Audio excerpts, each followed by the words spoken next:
తాకట్లో ఉన్న బంగారాన్ని విడిపించి ఆ రోజున మార్కెట్ ధర కట్టి మిగిలిన డబ్బును మీకు అందిస్తుంది కొమ్మూరి గోల్డ్. నమస్తే, నేను Kavitha. Welcome to I dream news and నిజాలు. ఇరాన్ మీద అమెరికా ఇజ్రాయెల్ చేస్తున్నటువంటి యుద్ధం వల్ల భారతదేశంలో గ్యాస్ కి కొరత ఏర్పడిందా? ఇప్పటికే గ్యాస్ సిలిండర్ మీద 60 రూపాయలు పెంచినటువంటి కేంద్ర ప్రభుత్వం ఇప్పుడు షార్టేజ్ సమస్యతో ఒక క్రైసిస్ లాగా ఏర్పడింది అనేటువంటి భావన ప్రజల్లో ఎందుకు కనిపిస్తోంది? ప్రతి చోట హాస్టల్స్ కావచ్చు, రెస్టారెంట్స్ కావచ్చు, లేకపోతే హౌస్ హోల్డ్గా యూజ్ చేసుకున్నటువంటి గ్యాస్కి ఒక క్రైసిస్ ఏర్పడింది అంటూ లైన్లలో నిలబడుతున్న వారి సంఖ్య ఎందుకు పెరిగింది? కేంద్ర ప్రభుత్వం ఏం చేయబోతోంది? మనతో పాటుగా ఉన్నారు సీనియర్ జర్నలిస్ట్ సురేష్ కొచతి గారు. సార్ నమస్తే. సో 2 రోజుల నుంచి విపరీతమైనటువంటి వీడియోస్ కనిపిస్తూ ఉన్నాయి. లైన్లలో బారులు తీరినటువంటి ప్రజలు, గ్యాస్ సిలిండర్లు కొరత ఏర్పడింది అనేది. అక్కడ కొన్ని రూల్స్ అండ్ రెగ్యులేషన్స్ పెట్టుకున్నారు. రెస్టారెంట్స్ మేము మూసేస్తామన్నారు. హాస్టల్స్కి సంబంధించి కూడా we're closing it for 3-4 days అనేటువంటి మాట. ఇంత క్రైసిస్ ఎందుకు ఏర్పడింది? ఒకటి, ఒక న్యాచురల్ క్రంచ్ ఉంది. మనం అర్థం చేసుకోవాలి. ఎల్పిజి మనం ఇక్కడే ప్రొడ్యూస్ చేసుకుంటున్నాం. ఎల్పిజిని బయట నుంచి ప్రొడ్యూస్ చేయక్కర్లేదు. ఎల్ఎన్జి, సిఎన్జి బయట నుంచి తెచ్చుకుంటాం మనం చాలా మటుకు. అది మన దగ్గర కూడా కొంచెం కెపాసిటీ ఉంది ప్రొడ్యూస్ చేయడానికి. ఇప్పుడు ఉన్నది ఒక ఆర్టిఫిషియల్ క్రైసిస్. నిన్న రాత్రి కూడా నేను వీళ్ళు ఒక డాష్ బోర్డ్ చూశాను, మినిస్ట్రీ ఆఫ్ పెట్రోలియం. దాంట్లో ప్రాబ్లం ఎక్కడైతుందంటే ప్రతి ఈ లైన్లో నిలబడిన వాళ్ళు చాలామంది నేను అనాలిసిస్ చేస్తే 13 రోజుల తర్వాత మళ్ళీ గ్యాస్కి వచ్చారంట ఇమ్మీడియట్గా. ఎందుకంటే వాళ్ళు హోర్డింగ్ చేసుకుంటున్నారు. సో ఇది ఒక పెద్ద ప్రాబ్లం. మనకు తెలిసిందే సబ్సిడైజ్ సిలిండర్లో 8 సిలిండర్లే ఒక మనిషికి వస్తుంది సంవత్సరానికి. Non subsidise you can take up to 12 and beyond 12 మీకు కావాలంటే you have to give a justification why అని. ఒక యావరేజ్ ఇండియన్ హౌస్ హోల్డ్లో చాలా సంవత్సరాల నుంచి ఉన్న క్యాల్కులేషన్ ప్రకారం ఒక నెల మినిమం నడుస్తుంది. మా దాంటి హస్బెండ్ అండ్ వైఫ్ ఉన్న ఒక ఇంట్లో అది ఈవెన్ 1.5 months దాకా నడుస్తుంది, ప్రాబ్లం లేదు. పెద్ద పెద్ద అపార్ట్మెంట్స్లో, కొత్త కట్టిన అపార్ట్మెంట్స్లో అన్ని పైప్డ్ గ్యాస్ సప్లై ఉంటుంది. దానికి ఏ షార్టేజ్ ఉండదు, ఎందుకంటే it is coming from centralise source, under ground నుంచి ఉన్న పైప్ లైన్. మన భాగ్యనగర్ గ్యాస్ లాంటిది ఇక్కడ మన హైదరాబాద్లో. ప్రాబ్లం ఎక్కడ వస్తుందంటే మనం పెట్రోల్ బంక్లో ఏమైనా ప్యానిక్ చూస్తున్నామా? లేదు కదా. ఇప్పుడు కూడా ట్రాఫిక్ మీద, రోడ్డు మీద అంతే ఉంది. అనుకున్నాను కొంతమంది బండి నడిపేయడం బంద్ చేస్తారు అనుకుని, అది కూడా నడవట్లేదు. అట్లనే నడుస్తుంది కార్లన్నీ. సో ఈ పరిస్థితుల్లో మనం ఏం చేయాలంటే first of all panic avoid చేయాలి. All India LPG distributor association president కూడా నిన్న రాత్రి అన్నారు, మాకు కావాల్సిన సిలిండర్ మాకు దొరుకుతుంది, మాకు ప్రాబ్లం లేదు. ఎల్పిజిలో ఫస్ట్ ప్రయారిటీ డొమెస్టిక్ ప్రయారిటీ ఉంటుంది. డొమెస్టిక్ గ్యాసే మనకు ఇంటింటికి పంపించాల్సి ఉంటుంది. అక్కడ మనం డిసిప్లిన్ మెయింటైన్ చేయాలి. ఇది కొత్తది కాదు కవిత గారు, మీకు గుర్తుంటుంది. ముందు మన దగ్గర ఒక ఆయిల్ క్రైసిస్ వచ్చినప్పుడు ముందట ఒక 10-15 సంవత్సరాల ముందు, ఈవెన్ 10 సంవత్సరాల ముందు కూడా, అప్పుడు మన వీక్లీ రివిజన్ ఉంటుండే ఆయిల్ ప్రైసెస్ పెట్రోల్ బంక్లో. ఒకసారి ఫోర్ట్నైట్, ఒకసారి నెలకు పాటు. 2 రూపాయలు పెంచు నేను చెప్పంగానే రేపు పొద్దున్న నుంచి అనగానే ఇవాళ సాయంత్రం పెద్ద లైన్ కట్టేస్తారు petrol bunk out, full tank కొట్టించుకోవడానికి. ఇంత ప్యానిక్ అవసరం లేదు. ప్రాబ్లం ఎక్కడ క్రియేట్ అవుతుందంటే డైవర్షన్ నడుస్తుంది చాలా మటుకు. డొమెస్టిక్ మీరు చూసుకుంటే చాలా ఈ చిన్న చిన్న టిఫిన్ సెంటర్ వాళ్ళు, రోడ్ సైడ్ నడిపిస్తున్న మిర్చి బజ్జీ స్టాల్స్ వాళ్ళు చాలామంది, అంటే అందరూ అనట్లేదు కానీ ఒక 20-30% మంది, it is as per government statistics itself, వాళ్ళు డొమెస్టిక్ సిలిండర్స్ వాడుతున్నారు, కమర్షియల్ కాదు. దానికి కారణాలు చాలా ఉన్నాయి. ఒకటి, కమర్షియల్ రేట్ ఎక్కువ, కమర్షియల్ సిలిండర్ సైజ్ ఎక్కువ. సో రేట్తో పాటు సైజ్ కూడా ఎక్కువ ఉంది. మన 14.5 ఇస్ డిఫరెంట్ ఫ్రమ్ 18.5. అది కాకుండా ఈ డొమెస్టిక్లో వీళ్ళు ఏం చేస్తారంటే ఇప్పుడు కూడా నాన్ ఓటీపీ, నాన్ కేవైసీ చాలామంది లిస్ట్లో ఉన్నారు. ఇప్పుడు కూడా కేవైసీ చేయలేని వాళ్ళు చాలామంది ఉన్నారు. వాళ్ళు కేవైసీ చేస్తేనే ఓటీపీ వస్తుంది. ఇప్పుడు గవర్నమెంట్ నిన్నటి నుంచి స్ట్రిక్ట్ చేసేసారు. వితౌట్ ఓటీపీ బుకింగ్ నడవదు. You have to have the OTP registered with the registered gas. So మన వైపు ఇప్పుడు దాంట్లో ఉన్న ఒక పరిస్థితి ప్రకారం ఇప్పుడు ఒక 6 నెలల తర్వాత ఒక స్టెబిలిటీ వస్తుందని చెప్పిన దానికి, కానీ నిన్నటి నుంచి ఖతార్ కూడా ఏమన్నారంటే ఇంకొక 2 వారాల్లో we will reduce our normal ratio and will increase hour production.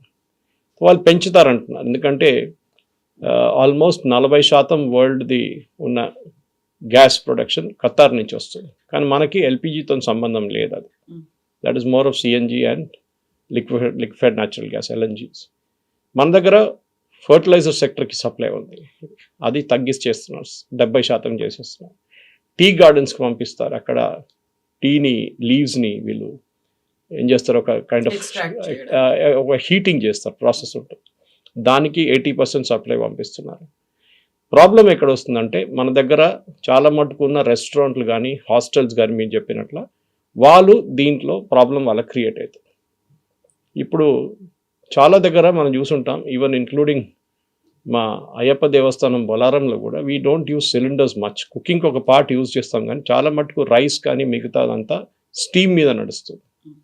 It's steam based cooking ఉంటుంది.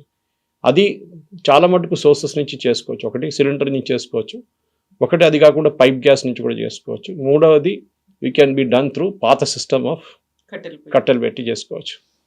అది మనం చూస్తున్నప్పుడు హలీం తయారు చేస్తున్నారు మన హైదరాబాద్లో. ఇప్పుడు సీజన్ హలీం సీజన్, హలీంకి డోంట్ నీడ్ గ్యాస్. ఇన్ఫ్యాక్ట్ అది చేయాల్సిన కట్టెలతో చేయాల్సిన స్మెల్, ఆ టేస్ట్ దాంతో వస్తుంది. ఈవెన్ బిర్యానీలు కూడా అంతే, ఆ టేస్ట్ ఉంటుంది, ఫైర్వుడ్ టేస్టే ఉంటుంది.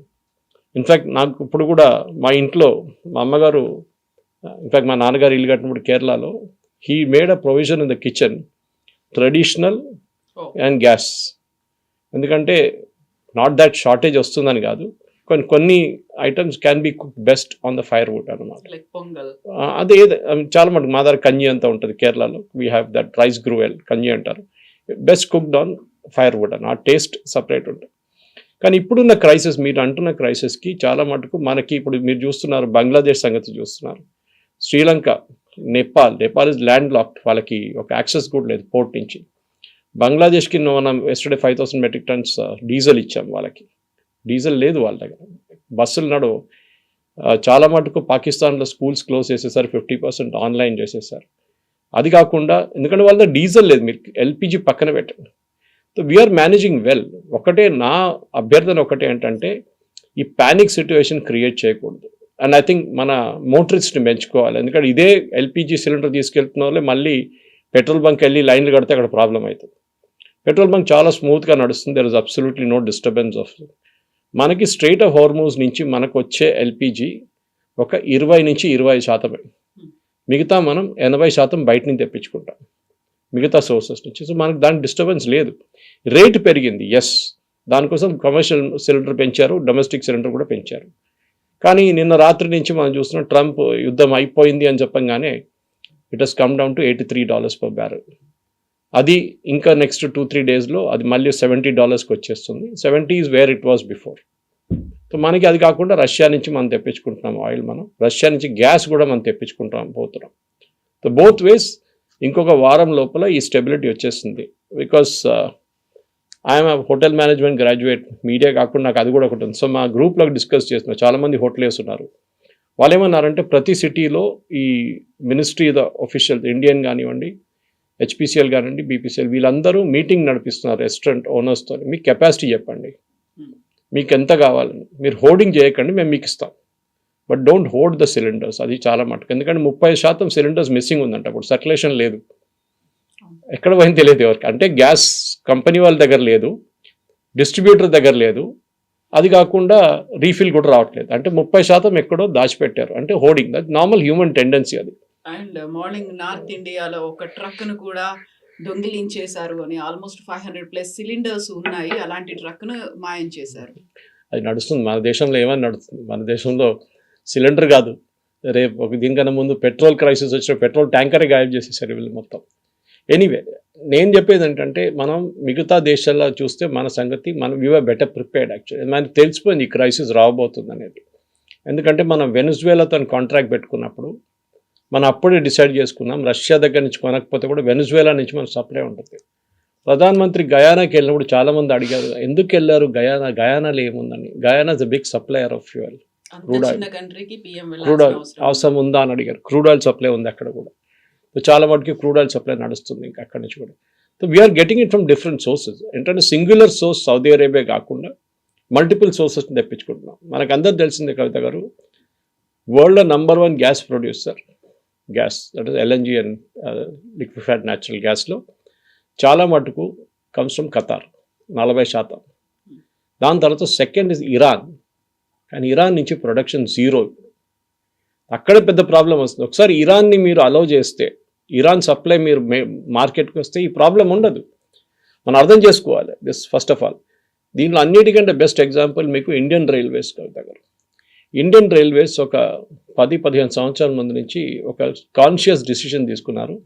డీజిల్ ఇంజిన్స్ని మొత్తం మేము తీసేస్తాం completely, we will migrate to electric. ఇవాళ ఎక్సెప్ట్ ఫర్ యార్డ్లో మార్షలింగ్ కోసం ఇట్సిస్తే మిగతా అన్ని 100% almost we're in electric today. Diesel చాలా పెద్ద సేవింగ్, ఎందుకంటే Indian Railways one of the biggest consumers ఉండే డీజిల్ది. ఇప్పుడు అక్కడ తగ్గిపోయింది. సో మనం కూడా ఇప్పుడు చూడండి ఎలక్ట్రిక్ వెహికల్స్ గురించి మాట్లాడుతున్నాం. చాలా మటుకు ఎలక్ట్రిక్ వెహికల్స్ వస్తే ఏమవుతుంది, మళ్ళీ ఫ్యూయల్ క్రైసిస్ ఉండదు. మనకి ఎలక్ట్రిసిటీకి ఎక్కడ కిల్లట్లేదు. మనకి సోలార్ అనేది ఎక్సెస్ ఉంది మన దగ్గర. Sunlight is always there for 8 to 9 months in year. Europe కాదు, యూఎస్ కాదు మనం. అట్లాంటి పరిస్థితుల్లో ఐ థింక్ మన ప్రజలు కూడా ప్యానిక్ కాకుండా, and especially the hotel sector, మేము హాస్పిటాలిటీ సెక్టర్ అంటాం దాన్ని, రెస్టారెంట్ సెక్టర్లో ప్యానిక్ కాకూడదు. You can switch over to steam cooking if you want to, కానీ దానికి టైం పడుతుంది. తిరుమలలో చూడండి, they use steam cooking to a large extent. అక్కడ కూడా అది చేస్తే చాలా మటుకు ఎఫిషియన్సీస్ వస్తుంది. కానీ ఆ పాత రోజులు గ్యాస్ రెగ్యులర్గా వస్తుందంటే ఇంకొక 2-3-4 వారాల దాకా ఈ క్రైసిస్ ఉండబోతుంది డెఫినెట్గా. ప్రిపేర్డ్గా ఉంది అనుకున్నప్పుడు ప్లానింగ్ అనేది ప్రాపర్గా లేదా? ఎందుకని ఒక పానిక్ క్రియేట్ అవుతుంది, భయపడుతున్నారు. ఫస్ట్ ఏమో 60 రూపాయలు సడన్గా పెంచేశారు అనుకున్నారు, ఆ తర్వాత ఇప్పుడు క్రైసిస్ తగ్గించేశారు అన్న తర్వాత ప్రతి ఒక్కరూ కూడా అలర్ట్ అవుతున్నారు. లేకపోతే మేము అన్ని కంట్రోల్ చేసుకోవాలి కండిషన్స్తోనే ఫుడ్ అనేది కూడా తయారు చేస్తున్నప్పుడు. నిన్న ఒక ఎల్పిజి సిలిండర్ డిస్ట్రిబ్యూట్ చేస్తున్నాయని ఇంకో స్టూడియో దగ్గర చూస్తాను, దుర్గం చెరువు దగ్గర ఒక స్టూడియో దగ్గర కార్ పార్క్ చేస్తుంటే కనిపించాడు. మన న్యాచురల్ టెండెన్సీ కదా, వెళ్ళి అడిగాను, బాబు నువ్వు బండి నడిపించుకుంటూ పోతావు, నీ సిలిండర్ అవ్వడానికి కొట్టేస్తాడా అని అడిగాను. లేదు సార్, ఆ ప్రాబ్లం లేదు, ఏమైనా ప్యానిక్ ఉందా అడుగుతున్నారా అంటే, లేదు సార్ హోటల్ వాళ్ళే ప్రాబ్లం క్రియేట్ చేస్తున్నారు, డొమెస్టిక్లో నాకు టెన్షన్ లేదు సార్ అన్న. అక్కడే మనకు తెలిసిపోతుంది. ఈ టెండెన్సీ మీరు సౌత్ ఇండియాలో చూడట్లేదు, ఇది కొన్ని స్టేట్స్ నార్త్ ఇండియాలో మొదలైంది. ఇది అంటే లైన్ కట్టడం. కాకపోతే ఫస్ట్ టైం మాత్రం బెంగళూరులో ఉన్నటువంటి హాస్టల్సే ఒక నోట్ పెట్టారు అని. ఎస్ కరెక్ట్, బెంగళూరు కదా నేను చెప్పింది. I'm talking about domestic cylinders. Domestic cylinder line cutting చూసింది మనం నార్త్ ఇండియాని చూసుకుంటూ వస్తున్నాం చాలా మటుకు. దీని టెండెన్సీ చెప్పాను చూడండి, 18 రోజులు 13-18 రోజుల లోపల నెక్స్ట్ సిలిండర్ కోసం వస్తున్నారు. ఇప్పుడు దాకా మనకున్న రూల్ మనం చాలామంది మర్చిపోయాం. It is 20 days. అంటే మీరు ఆర్డర్ చేసిన ఒక సిలిండర్ తర్వాత నెక్స్ట్ సిలిండర్కి 20 days. దాన్ని ఇప్పుడు 5 రోజులు పెంచారు, 25 చేశారు ఇప్పుడు, which I think is sensible. కొన్ని రోజుల తర్వాత మళ్ళీ ఇది 20కి తగ్గొస్తుంది. కానీ ఒక లిమిటేషన్ ఉండాలి ఎక్కడైనా కానీ. ఇప్పుడు ప్రాబ్లం ఎక్కడ వస్తుందంటే, పాత సిస్టమ్ జాయింట్ ఫ్యామిలీ సిస్టమ్ అన్నప్పుడు కన్జంప్షన్ ఎక్కువ ఉండే. ఇప్పుడు ఫ్యామిలీస్ న్యూక్లియర్ ఫ్యామిలీస్ అయిపోయారు, husband wife 1 child or 2 children అంతే, దాంట్లో నడుస్తుంది. సో వాళ్ళకి కావాల్సింది డెఫినెట్గా గవర్నమెంట్ ప్రయారిటైజ్ చేస్తున్నారు. డొమెస్టిక్ ఇస్ నంబర్ 1, అది there is no getting away from that. కానీ మన వైపు నుంచి కూడా యాజ్ అ సిటిజన్ మనకి రెస్పాన్సిబిలిటీ ఏంటంటే, ప్యానిక్ క్రియేట్ చేయకుండా పెట్రోల్ బంక్లో మనం ఎట్లా బిహేవ్ చేస్తున్నామో అదే బిహేవియర్ మన ఎల్పిజీలో తీసుకొస్తే బాగుంటుంది. అది నా రిక్వెస్ట్ అని. సో ట్రంప్ ఏమో యుద్ధం ముగిసిపోయిందని చెప్తున్నారు, ఖతార్ ఏమో విల్ స్టార్ట్ ప్రొడ్యూసింగ్ అని వీళ్ళు చెప్తున్నప్పటికీ స్ట్రైట్ ఆఫ్ హార్మూజ్ దగ్గర నిన్న ఆల్మోస్ట్ ఒక 15-16 షిప్స్ని వాళ్ళు తగలబెట్టారు అనేది. అంటే వాళ్ళు ఇంకా ఇప్పటికీ యాక్సెప్ట్ చేయట్లేదు అక్కడ నుంచి నౌకలు వెళ్ళడానికి అనే ఒక మాట. తగలబెట్టలేదు, ఒక్క షిప్ కూడా తగలబెట్టలేదు నిన్న. Nothing happen because international maritime ఒక అలర్ట్ ఉంటుంది. నేను పొద్దున్నలోగానే ఫస్ట్ అది చెక్ చేస్తాను. నిన్న ట్రంప్ వాళ్ళ ఎనర్జీ సెక్రటరీ ఒక ట్వీట్ చేశారు, మేము 1 US నేవల్ షిప్ ఒక కార్గో షిప్ని ఎస్కార్ట్ చేసి తీసుకెళ్ళాను అని చెప్పి ఒక ట్వీట్ చేశారు. వితిన్ 15 నిమిషాలు ట్వీట్ డిలీట్ చేశారు. దానికి కారణాలు ఉన్నాయి. They have taken that ship, అది తెలిసిపోయింది చాలా క్లియర్. కానీ US నేవీ షిప్ ఎక్కడ కనిపించట్లేదు మ్యారిటైమ్ రూట్లో ఆ షిప్స్లో. ఎందుకంటే మన ఫ్లైట్ రాడార్ లాగా ఇక్కడ కూడా మీకు షిప్స్ కనిపిస్తుంది ఎక్కడి నుంచి. సో స్ట్రైట్ ఆఫ్ హార్మూజ్లో ఇప్పుడున్న పరిస్థితిలో ఎస్టర్డే ట్రంప్ ఇచ్చిన వార్నింగ్ తర్వాత 16 మైన్ లేయింగ్ షిప్స్ని ఇరాన్ది ధ్వంసం చేశారు. మీరు చెప్పింది అది 16 ధ్వంసం చేసింది ఇరానియన్ మైన్ లేయింగ్ షిప్స్ అనమాట. చిన్నది ఉంటుంది అది మైన్స్ లే చేస్తారు.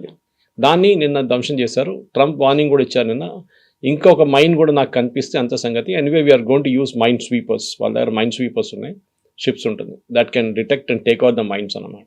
అది చేస్తున్నాం మేము అని చెప్తున్నాం. సో స్ట్రైట్ ఆఫ్ హార్మూజ్ని ఓపెన్గా ఉంచుకోవడం ప్రయారిటీ అని వాళ్ళ పొద్దున కూడా యుఎస్ స్టేట్ డిపార్ట్మెంట్ చెప్పారు చాలా క్లియర్గా that we will have to maintain state of Hormuz, we will take over అంటున్నారు ఇప్పుడు ట్రంప్. దాంట్లో పెద్ద ఒక స్టేట్మెంట్ ఉంది, ఎందుకంటే దాంట్లో ఖర్గ్ ఐలాండ్ చెప్పి ఒక ఐలాండ్ ఉంది, మీకు గుర్తుంటుంది, ఇట్ బిలాంగ్స్ టు ఇరాన్. ఇరాన్ది ఆల్మోస్ట్ 90% డిస్ట్రిబ్యూషన్ అక్కడి నుంచి నడుస్తుంది. అంటే వీళ్ళు డిఫరెంట్ సోర్సెస్ నుంచి ఫ్యూయల్ పంప్ చేసేది సెంట్రలైజ్ ఖర్గ్ ఐలాండ్ పంపించి, Kharg island is slightly 30 kilometers from Iran. ఆ ఐలాండ్ నుంచే వీళ్ళు షిప్స్ అక్కడ అనమాట. ఇప్పుడు యూఎస్ ఏమంటున్నారు, మేము ఆ ఖర్గ్ ఐలాండ్ని కూడా మేము క్యాప్చర్ చేసుకుంటాం, so that you will not be able to even pump oil into this destination. మీరు పంప్ చేస్తే మేము తీసుకెళ్ళిపోతాం అక్కడి నుంచి. ఇరాన్కి ఇప్పుడు ఆల్మోస్ట్ వెనజువేలా సిచ్యువేషన్ వచ్చేస్తుంది.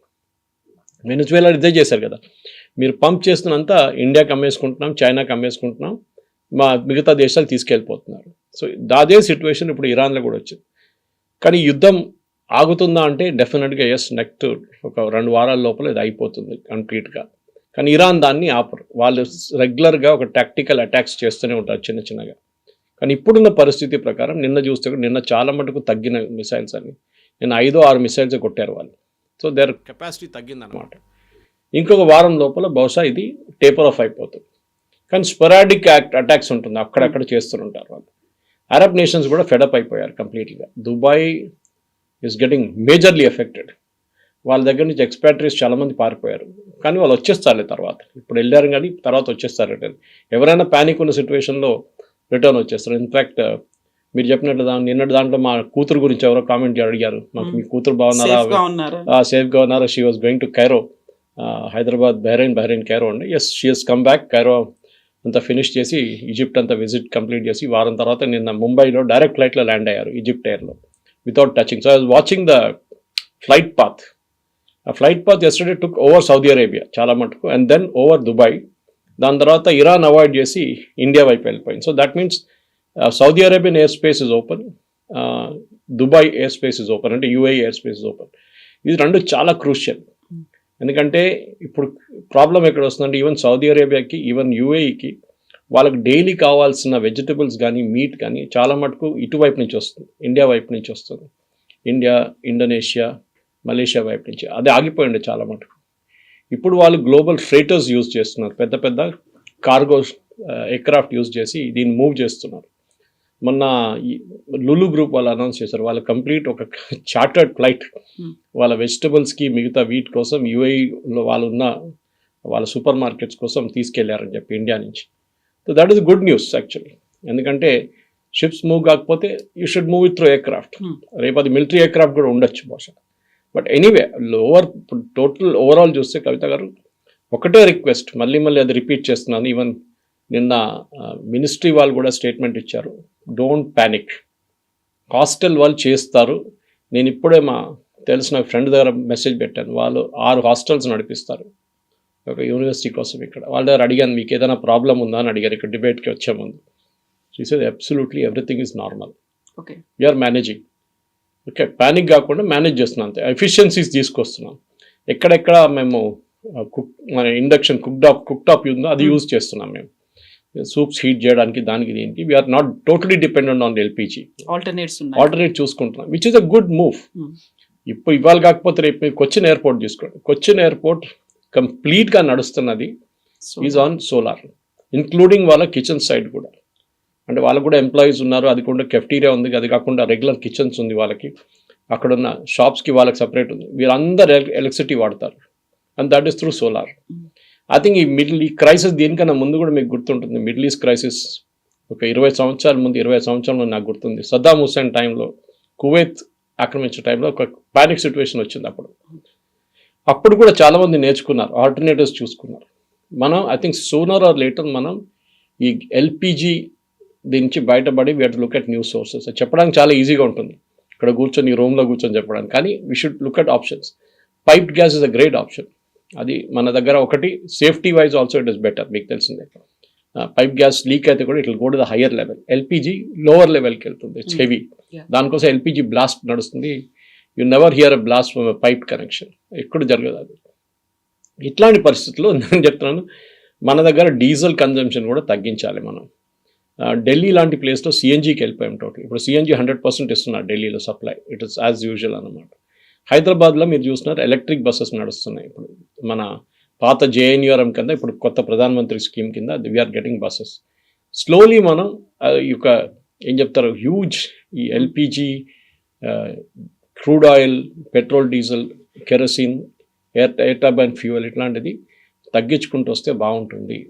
మన దగ్గర అంత కెపాసిటీ లేదు. ఇప్పుడు K6 నుంచి నిన్న రిలయన్స్ వాళ్ళు గోదావరి బేసిన్ నుంచి వాళ్ళ గ్యాస్ సప్లైని రీరూట్ చేసి జామ్నగర్కి తీసుకొస్తున్నారు to produce LPG, which is a good move.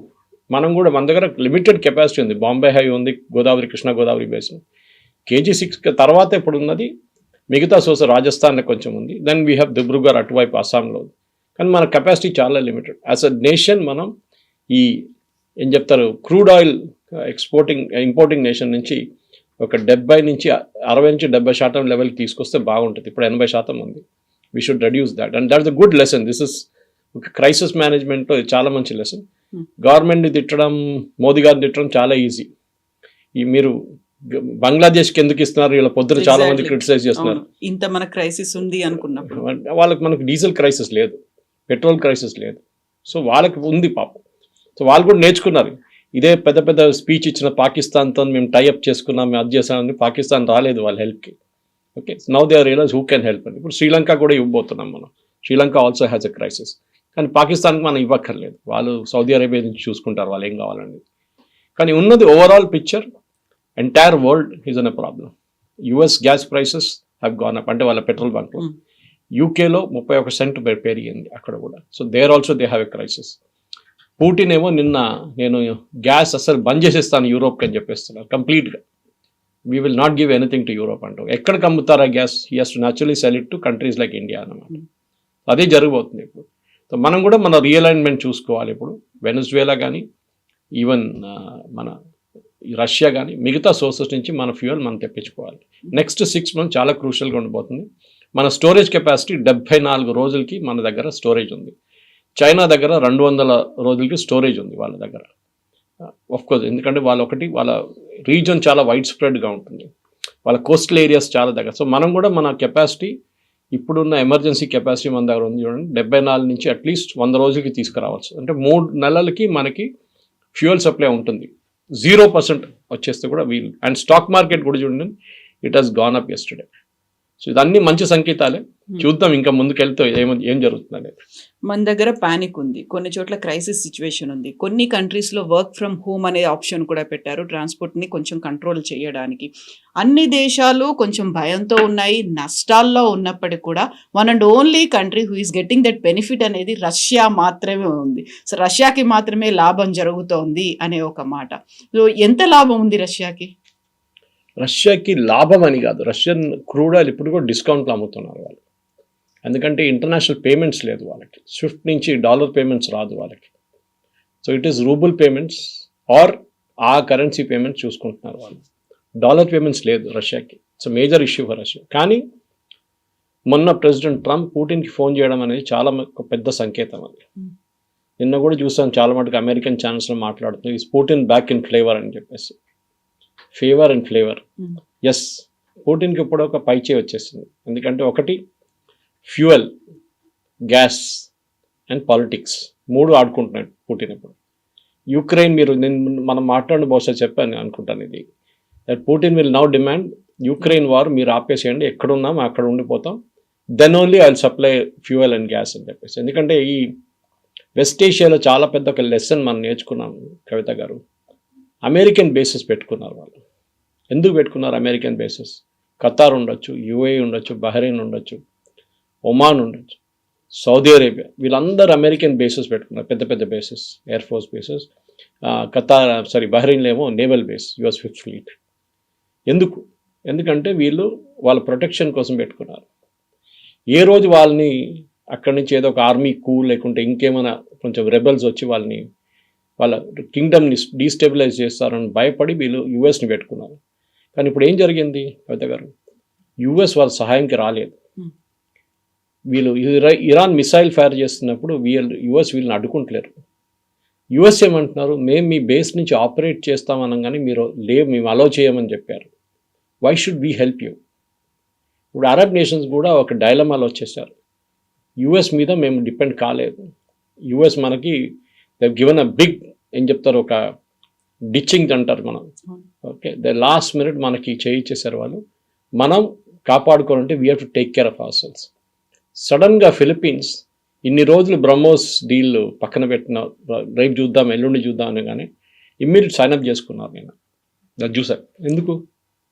సంకేతాలు అదే, they have a threat from China. వాళ్ళకి అర్థమైపోయింది ఇంటర్నేషనల్ లెవెల్లో మీరు అడ్వాన్స్ ప్లానింగ్ చేయకుండా, మీరు ఆన్ యువర్ ఓన్ ఉండకుండా మీరు ఏం చేయలేరు. మొన్న కువైత్ అనుకుంటాను, వాళ్ళు ఒక సౌత్ కొరియన్ ఇంటర్సెప్టర్ యూజ్ చేశారు. నేను వాళ్ళ దాకా వినలేదు సౌత్ కొరియా కూడా ఇంటర్సెప్టర్ ఉందని. యూఎస్ ఇంటర్సెప్టర్స్ మనం పేట్రియట్ లాంటివి విన్నాం, మనం thought systems. Correct, South Korean and it 100% ఎఫిషియన్సీలో 6 మిసైల్స్ ఆపారంట వాళ్ళు. సో రేపు సౌత్ కొరియా కూడా ఒక పెద్ద ఆర్మ్స్ ఎక్స్పోర్టర్ కావచ్చు. యూఎస్కి అదే పెద్ద భయం ఉంది, ఎందుకంటే వాళ్ళ వెపన్స్ చాలా ఎక్స్పెన్సివ్గా ఉంది. ఒక పేట్రియట్ మిసైల్ $1 million, ఒక థర్డ్ ఇంటర్సెప్షన్ $9.6 million. అక్కడేమో వాడు 20,000 25,000 ఉన్న డాలర్ల డ్రోన్స్ పంపిస్తున్నారు. దాన్ని అడ్డుకోవడానికి $1 million పేట్రియట్ మిసైల్ యూజ్ చేస్తారు. Is it not economies of స్కేల్లో పనికి రాదు. ద మేజర్ రియలైజేషన్ ఈ యుద్ధం తర్వాత అరబ్ నేషన్స్లో ఒక పెద్ద మార్పు రాబోతుంది. యుఎస్ మీద ఉన్న వాళ్ళ కాన్ఫిడెన్స్ వాళ్ళకి పోయింది. యుఎస్ బేసెస్ని వెకేట్ చేయమంటున్నారు, కొంతమంది వెళ్ళిపోతున్నారని నిన్న న్యూస్ వచ్చింది. అది కాకుండా ఇరాన్ ఒక కొత్త కండిషన్ పెట్టారు నిన్న. స్ట్రెయిట్ ఆఫ్ హార్మోజ్ నుంచి మీ షిప్పులు వెళ్ళాలంటే you first expel American official, embassy official మీ దగ్గర ఉన్న మీ క్యాపిటల్లో కానీ మీ మిగతా స్టేట్స్లో ఉన్న వాళ్ళని ఎక్స్పెల్ చేయండి, ఇజ్రాయలీ అండ్ అమెరికన్ డిప్లొమాట్స్. కానీ అది జరగదు, అది వీళ్ళు చేయలేరు, వాళ్ళకి అంత ధైర్యం లేదు గల్ఫ్ స్టేట్స్కి. catch-22 సిచ్యువేషన్లో వచ్చేసారు. సౌదీ అరేబియా లాంటి ఇంత డబ్బులున్న ఒక రాజ్యం కూడా ఇప్పుడు భయపడుతున్నారు ఇరాన్ని. ఆలోచించండి, ఆ పరిస్థితికి వచ్చేసారు ఇప్పుడు. దీని తర్వాత I think there'll be a major realignment. Egypt లాగా, జార్డన్ లాగా ఒక సెల్ఫ్ సఫిషియంట్ ఫోర్స్గా ఉండడానికి వీళ్ళు ఎవరిని అనుకో. జార్డన్లో కూడా బేస్ ఉందనుకోండి, యుఎస్ బేస్ ఉంది, ఈజిప్ట్లో కూడా ఉంది, అంత ఓపెన్గా వాళ్ళు అడ్మిట్ చేయరు. కానీ ఒక మార్పు రాబోతుంది and I think it's a good thing. ఎందుకంటే వీళ్ళు యుఎస్ ఇప్పుడు సౌదీ అరేబియాని బ్లాక్మెయిల్ చేశారు ఒక 6 నెలల ముందు ప్రెసిడెంట్ ట్రంప్. అక్కడ వెళ్ళి మీరు 100 F-35 అన్నారు. సౌదీ అరేబియా 100 F-35 చేసుకొని ఏం చేసుకుంటారు? వాళ్ళు ఎవరితో యుద్ధం చేస్తున్నారు? మ్యాక్సిమం హూతీలతో యుద్ధం చేస్తారు అంతే. బట్ వై అనేది క్వశ్చన్ వస్తుంది అనమాట. సో దానికోసం ఒక ఈ అంతా మిడిల్ ఈస్ట్ క్రైసిస్ ఇప్పుడు అయిపోయిన తర్వాత ఒక మేజర్ రియలైన్మెంట్ రాబోతుంది. బహుశా దాంట్లో మనం కూడా మన వైపు నుంచి ఒక ఎఫర్ట్ పెడితే మన ఆయుధాలు వీళ్ళకి అమ్ముకోవచ్చు. And our missiles are equally good, no problem. అది మీరు అఫెన్సివ్ ఉండొచ్చు, డిఫెన్సివ్ ఉండొచ్చు. డిఫెన్సివ్ అంటే ఇంటర్సెప్షన్లో ఉంటుంది, అఫెన్సివ్ అంటే వాళ్ళ మీద బాంబు. దానికి మన బ్రహ్మోస్ పనికి వస్తుంది, ఇంటర్సెప్షన్కి ఆకాశ్ లాంటి మిసైల్స్ పనికి వస్తుంది. ఇవన్నీ మనం కొత్తగా తయారు చేసి అమ్మొచ్చు. మన డిఫెన్స్ ఇప్పుడు ఎక్స్పోర్ట్ ఇస్ అరౌండ్ 34,000 crores. దాన్ని ఈజీగా మనం ఒక 50 నుంచి 60,000 కోట్ల దాకా పెంచుకోవచ్చు సంవత్సరానికి. Let us look at Gulf. మీరు ఆయిల్ అమ్మండి, మేము ఆయుధాలు అమ్ముతాం. ఈ కాన్సెప్ట్కి మనం రావాల్సి వస్తుంది. ఫ్యూచర్లో స్ట్రాటజీస్ ప్లానింగ్ అదే ఉండాలి, అది ఉండాల్సిందే. బ్లెస్సింగ్ ఇన్ ద డిస్గైస్ అని అంటారు. ఎందుకంటే one man's misery is other man's opportunity అంటారు. వాళ్ళ డబ్బులు తక్కువేం కాదు, డబ్బులు మస్తున్నాయి. కానీ వాళ్ళకి భయం ఏంటంటే వాళ్ళ security. And this particular instance ఓపెన్గా ఎక్స్పోజ్ అయిపోయింది. ఇరాన్ డ్రోన్స్ యూజ్ చేసి వాళ్ళ ఎయిర్ ఫీల్డ్స్ కొడుతున్నారు, వాళ్ళ రిఫైనరీస్ కొడుతున్నారు. వాళ్ళు ఏం చేయలేకపోతున్నారు. అడుగున్నారు 50 ఫైర్ చేస్తే 40 అడ్డుకున్నారు, 10 ఏమొచ్చి పడ్డది. 100% ఇంటర్సెప్షన్ ఎప్పుడు ఉండదు. కానీ గల్ఫ్ స్టేట్స్ ఏం నేర్చుకున్నారంటే యుఎస్ మీద డిపెండెన్సీ అయి ఇంకా ముందుకు వెళ్ళలేము, మనం ఒక స్ట్రాటజీ మార్చుకోవాల్సి వస్తుందని. అది బహుశా నిన్న పుటిన్ ఇరానియన్ ప్రెసిడెంట్కి ఫోన్ చేసి మీరు యుద్ధం ఆపండి అని చెప్పినప్పుడు అర్థమైపోయింది రష్యన్ ఇన్ఫ్లుయెన్స్ ఎంత మటుకు ఇరాన్ మీద ఉందని. ఇరాన్ ఇప్పుడు ఎస్ వీ విల్ స్టాప్ అంటే then Putin becomes the biggest winner in all this. Trump పక్కనకి వెళ్ళిపోయాడు మొత్తం కంప్లీట్గా. అది పెద్ద ఒక లెసన్, జియో పొలిటికల్ లెసన్ దీని నుంచి. Yes, sir. Thank you so much, sir. Thank you.